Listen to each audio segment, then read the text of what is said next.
venture capital, we invest in very early stage companies. So our money funds ideas that can't get traditional bank financing or are particularly disruptive to products and services in the market and can take anywhere from 5 to 8 years to reach maturity. This is very, very risky. And so we have to build diverse portfolios. About 2/3 of all startups fail completely, and investors don't get any of their money back. And of the remainder, a small number do exceptionally well and return many, many times what their investors put into them. And so we're basically looking for diamonds in the rough. And from the outside, this probably looks a little bit like the Wild West, with cowboys running around and losing lots of money. And I say cowboys because there are exceptionally few women in this space. Less than 10% of partners at venture funds, the top 100 venture funds, are women. And that's the only the only role in which you can make an actual investment decision. We're a similar percentage of those roles at accelerators and corporate venture funds. And women are only about 1/4 of active angel investors, so people who are investing their own money directly into companies, kind of like on Shark Tank. And so all the money that is flowing into this innovation economy right now, creating jobs and driving economic output, really isn't coming from or controlled by women. So where is the money going? Women got about 10% of venture dollars and roughly 17% of angel dollars over the last 5 years. And for context, about $100 billion was invested by venture funds, angels, and corporations in this space just in the last year. But there are a couple of really important questions to ask about these statistics in particular. The first is, what kinds of companies are women starting? Well, of the companies that women are starting about 20 to 30% of new companies. Only a subset of those are in what would be considered high growth sectors that tend to attract venture capital. And so it's likely that women worry that raising venture capital is going to be difficult for them, and so they're less likely to seek it out. And so in that way, it's a little bit of a self-fulfilling prophecy. But a study by Harvard Business School found that investors prefer pitches from male entrepreneurs over those of female entrepreneurs, even when the content of those pitches is the exact same. So it's probably not that women are only starting baby and beauty companies that men are less likely to understand. Even if they're pitching cybersecurity or virtual reality, they're at an inherent disadvantage based solely on their gender. So let's step back and look a little bit more broadly at society. Women now control over half the personal wealth in this country. And millennial women in particular are part of a generation that stands to inherit $30 trillion. It's a huge number. And women aren't just inheriting wealth, they're earning it. Over 40% of women now out-earn their spouses.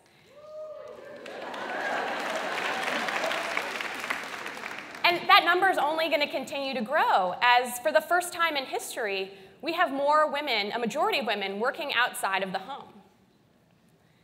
And most of us are going to be the sole financial decision maker for our households at least once, if not twice in our lives, as women are staying single longer and, on the other side, often outliving their partners.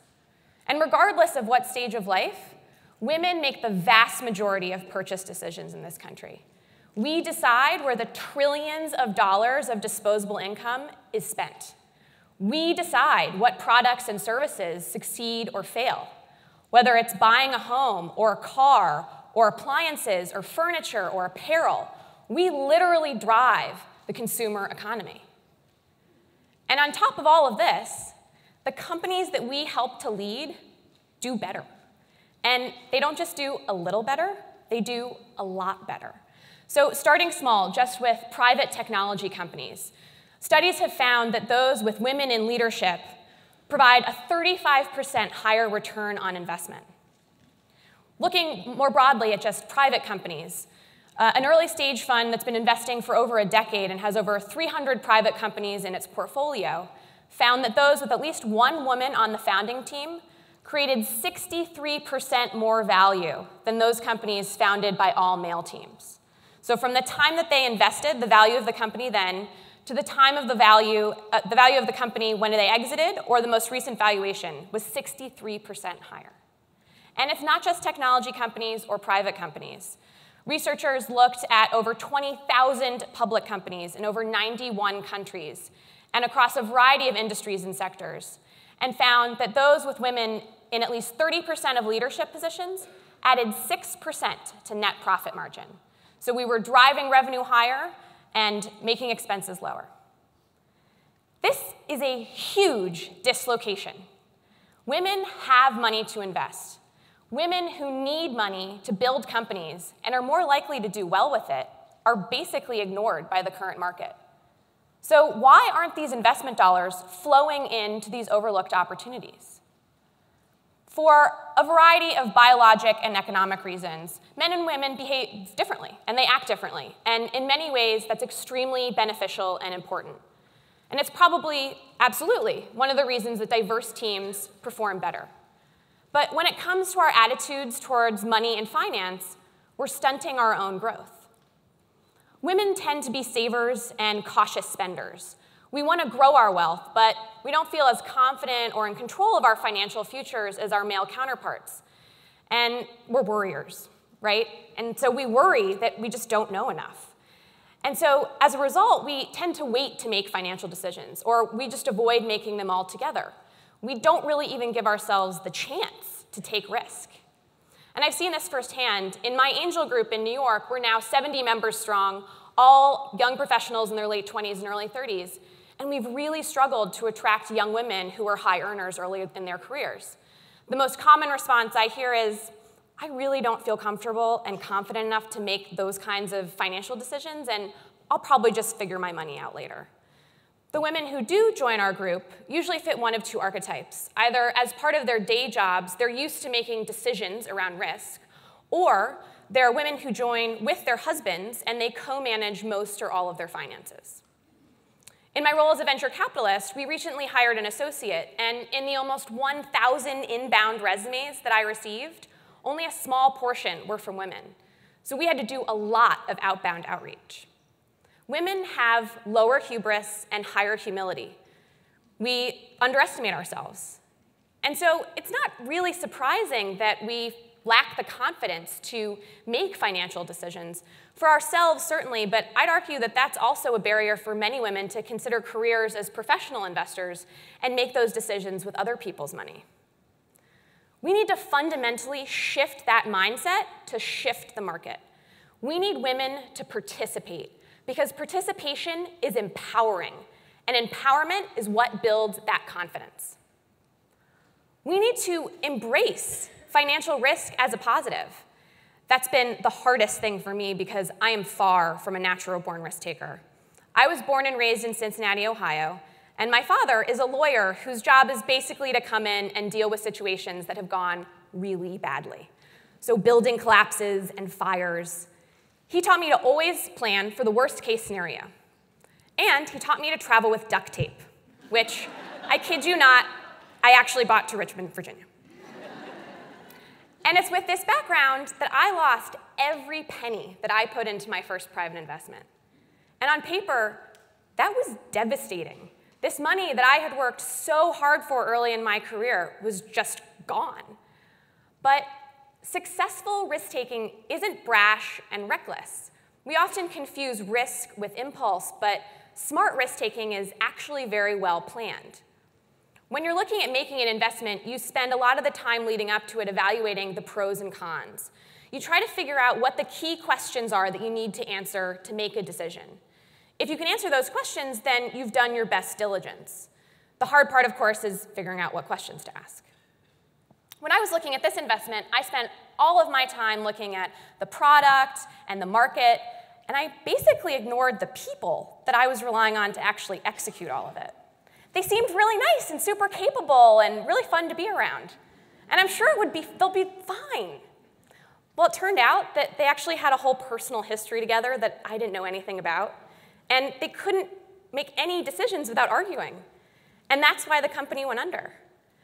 And as it happens, one of the most common reasons that startups and small businesses fail is because of founder issues, people who just can't get along and manage the business together. And I may not have learned that if this company hadn't gone under in that way. One of my goals with early stage investing has always been to learn about people and technology and business. And in a sort of backwards way, losing the first money that I put in actually helped me to accomplish that goal. And so the second thing we need to do is set goals. Is it the dollars and cents that I get back? Is it doing good in the world? Is it learning? The best investment advice that I've ever received is imagine the world as it should be and invest in that. Return isn't always monetary, and that's especially important for women who tend to prefer investments in opportunities and people and causes that they care about. And that's a very important and special differentiator. As I mentioned before, women are the decision makers, so certainly for herself and her household, but often indirectly through influence. So even if she isn't making a purchase herself, she often has a vote or a veto. Women are uniquely positioned to evaluate products and services that target them as those decision makers, as well as any kind of business that's being founded by another woman. And that's our edge. Every investor has some sort of edge. In my role as a venture capitalist, it's having access to one of the largest technology companies in the world and being able to leverage that product and market insight to try to identify trends earlier than others. With my angel group, it's the makeup of our membership. While most angel groups are older, white, and male, we're young and diverse. We're the target market for many of the companies that we look at. Our most successful investments have been in companies targeting urban professionals, new parents, digital natives.